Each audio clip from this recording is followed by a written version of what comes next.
네, 아베 신조 일본 총리가 오는 29일 미국 의회 합동연설에서 과거사에 대한 사과와 반성의 내용을 담을지 초미의 관심사로 떠올랐습니다. 앞서 미 하원의원 25명은 아베 신조 일본 총리에게 사과를 촉구하는 서한을 보내기도 했는데요. 과연 아베 총리는 어떤 선택을 내리게 될까요? 양기호 성공회대 일본학과 교수와 함께 관련 내용 짚어보도록 하겠습니다. 어서 오세요. 안녕하세요. 예. 며칠 전에 열렸던 반동회 60주년 기념식에서 아베 신조 일본 총리가 연설을 했는데 그 내용이 상당히 궁금했는데 결과적으로 침략에 대한 반성이 빠져서 좀 상당한 실망감을 줬죠. 네, 그 2차 대전에 대해서 이제 반성한다라는 것은 이제 이야기를 했는데 이런 침략, 식민 통치에 대해서 반성하고 사죄한다라는 내용이 빠졌습니다. 네네. 약간 이제 두리뭉실하게 넘어갔는데요. 사실 10년 전에 이제 코이즈미 수상이 같은 장소에서 연설했을 때는 침략 그리고 침략 식민 통치에 대한 사죄가 분명히 있었거든요. 근데 그런 점이 이제 빠졌다는 게 좀 아쉬운 대목입니다. 네. 네. 특히 이제 이 반동회의라는 것이 1955년에 이제 유럽이라든지 일본의 제국주의 식민 통치 또는 이제 전쟁 피해를 입은 아시아, 아프리카 국가들을 모여가지고 만든 그런 그 국제 기구거든요. 네. 그런 자리에서 일본이 명확하게 과거의 식민 통치, 전쟁에 대한 반성을 했다면 좋았을 텐데 하는 그런 아쉬움이 좀 남습니다.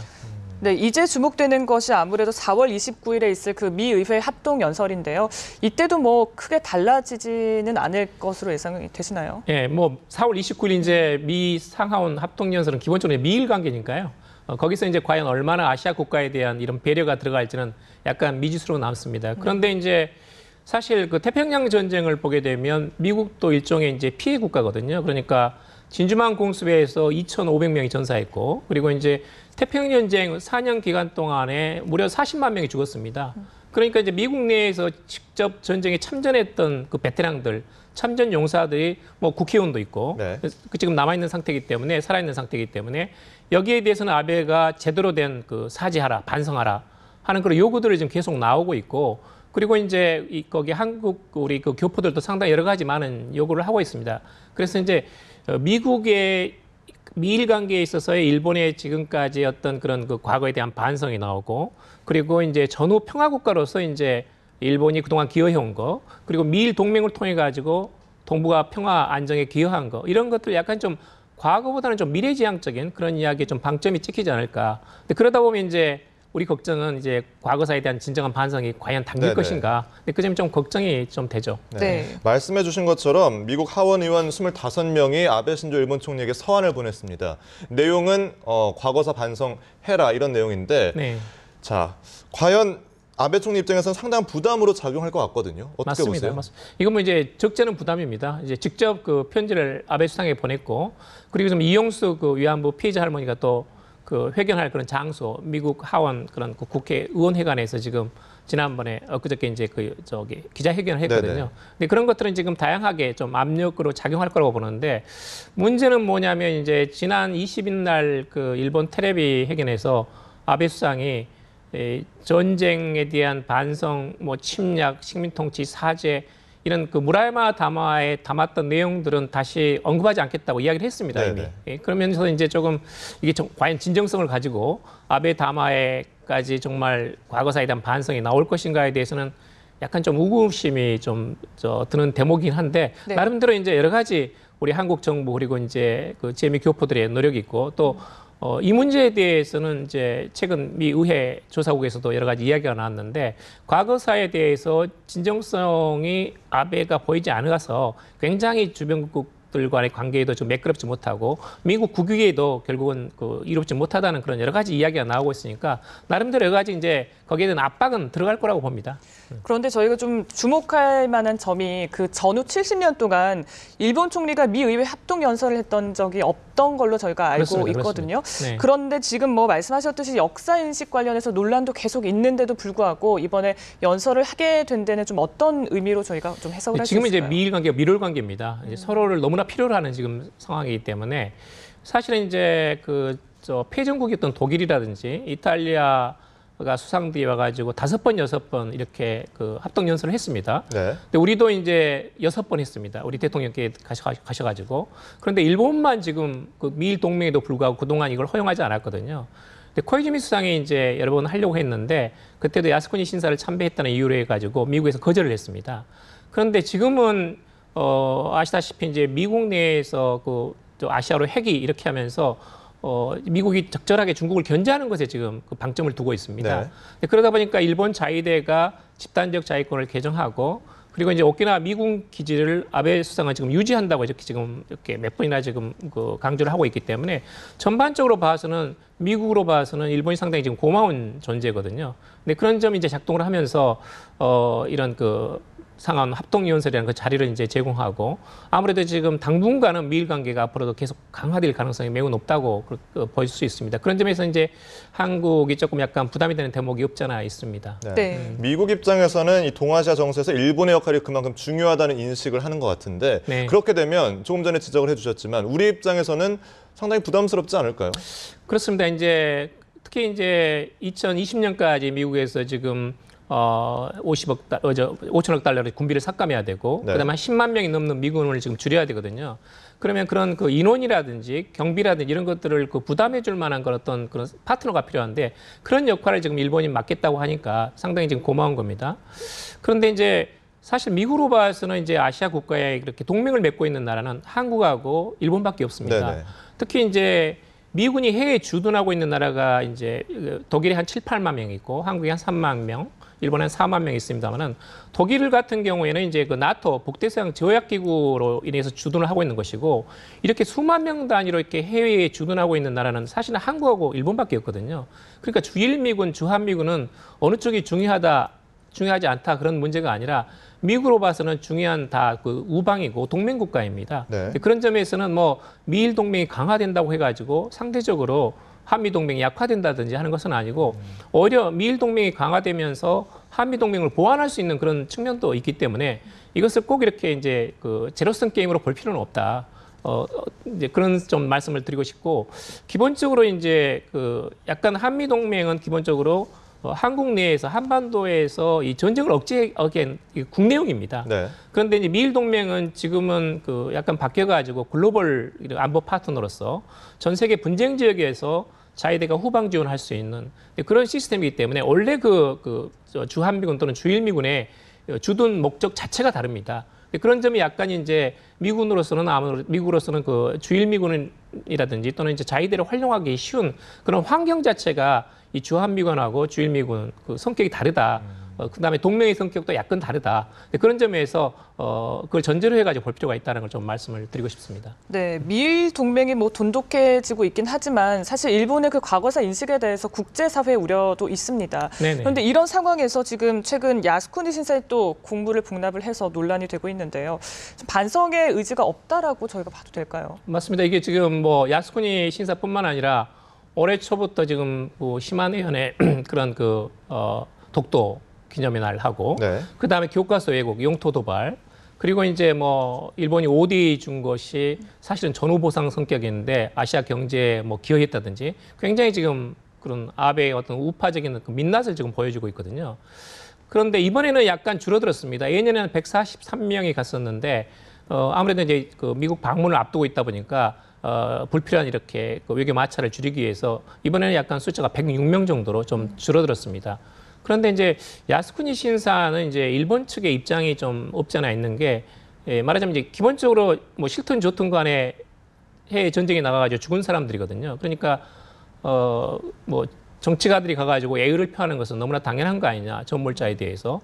그런 이제 일본 유족회라든지 이런 쪽에서 강력한 요구가 있습니다. 반드시 수상이라든지 네. 정치가들이 참배해야 된다는. 근데 그런 우파들의 조금 요구도 이렇게 맞춰줘야 되고, 그리고 이제 기본적으로는 이게 전몰자에 대한 예의는 이건 국내 문제다. 한국하고 중국이 너무 집요하게 외교 문제로 삼는 것은 조금 받아들이기 어렵다라는 그런 게 있는데 우리는 또 중국은 역시 이 전쟁을 일으켜가지고 수많은 사람들을 희생시킨 그런 A급 전범들이 합사돼 있으니까 문제를 삼는 거지 A급 전범들이 만약에 분사가 돼 있다면 그건 또 다른 차원의 문제입니다. 네. 그렇군요. 지금 미일 합동 연설도 물론 주목이 되지만 동시에 미일 간의 이 국방 외교 간 2+2 회담이 열린다고 하는데 여기서 이제 미일 이 방위협력 조항이 이제 개정이 되는데 네. 자위대 활동 영역이 늘어날 가능성이 크다고요. 네. 지금은 이제 자위대하고 이런 주일 미군의 역할이라는 것은 주변 지역에서 유사시에 일본은 기지국가거든요. 그러니까 후방에서 의료라든지 그다음에 이제 수송이라든지 그리고 정보라든지 그리고 이제 여러 가지 그런 탄약 보급이라든지 이런 역할을 하고 있습니다. 그러니까 기지국가로의 성격인데 이번에 이제 상반기 중에 자위대법을 포함해 가지고 약 10개 정도의 법안이 지금 개정될 예정입니다. 이게 이제 가이드라인이 작년에 확정이 됐고 올해 이제 그 가이드라인 방위협력 지침에 맞춰 가지고 일본 국내법들을 지금 바꿔 나가고 있거든요.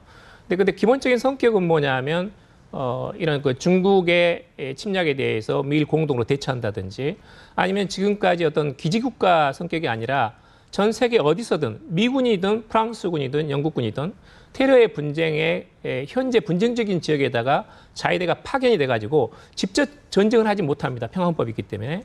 그렇지만 이제 후방에서 이걸 분쟁 중인 상태에서도 지원할 수 있도록 지금 이렇게 법률을 개정하고 있습니다. 지금까지는 주변 지역에서만 기지국가의 역할이지만 앞으로는 분쟁 중인 전 세계 어디서든지 후방 지원을 자위대가 할 수 있게끔 이렇게 지금 법을 전부 다 지금 바꿔나가고 있고 또 하나 이제 그 한반도에 관련돼서 중요한 것은 지금 이제 일본인들이 국내에 한 3만 6천 명 정도 있거든요.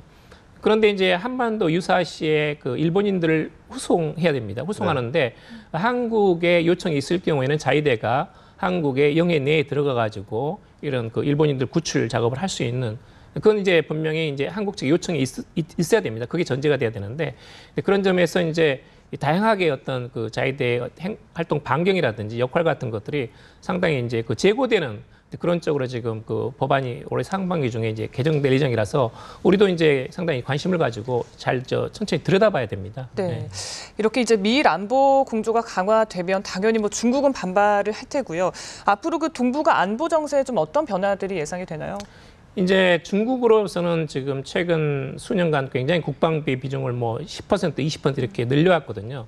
근데 목적은 지금까지는 이제 중국이 이제 대륙 국가였는데 중국의 국력이 커지다 보니까 이게 뭐 제1 열도선 해가지고 1000km, 제2 열도선 하면 한 2000km 해가지고 뭐 태평양까지 훨씬 진출하게 됩니다. 근데 그런 것들이 이제 중국의 목표가 있기 때문에 이것을 적절하게 미일 동맹을 통해 가지고 어떻게 그런 그 중국의 해양 진출을 막을 수 있는 그런 군사적인 방어막을 구축하는가 하는 것이 지금 미국의 목적이거든요. 그래서 이제 이번에 그 개정안에 지금 나오고 있는 것이 만약에 중국이 그 일본과 분쟁 중인 그 센카쿠 열도를 공격할 경우에는 일본의 자위대가 먼저 가가지고 방어를 하고 미군은 이제 그런 중국의 함대가 출발한 기지를 공격하도록 그런 식의 이제 구체적인 역할 분담까지 지금 나오고 있어가지고 중국은 상당히 이제 이 부분에 대해서 굉장히 조금 반발하고 있는 그런 이제 실정입니다. 네.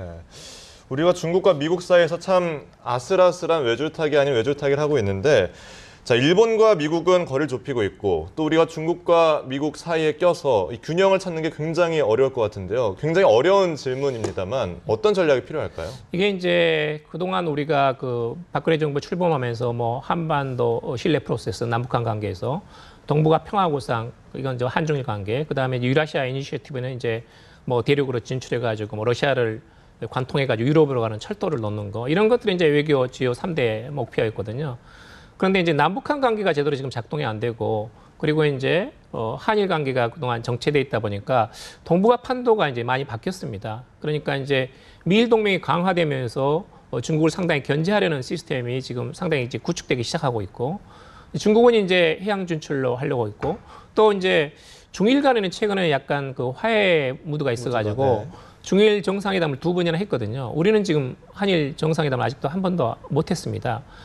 그런데 이제 중국으로 봐서는 이제 AIIB 이런 그 경제 패권을 만들기 위한 동아시아 어떤 경제 권역을 지금 구축을 하고 있어가지고 일본이 들어오면 이건 굉장히 도움이 되거든요. 그러니까 중국은 세계 제2의 경제대국, 일본은 제3의 경제대국, 이 제2대 3대 경제 강국이 모여가지고 AIIB를 만든다면 아시아 인프라 투자은행을 만든다면 이건 이제 판도가 달라지는 거거든요.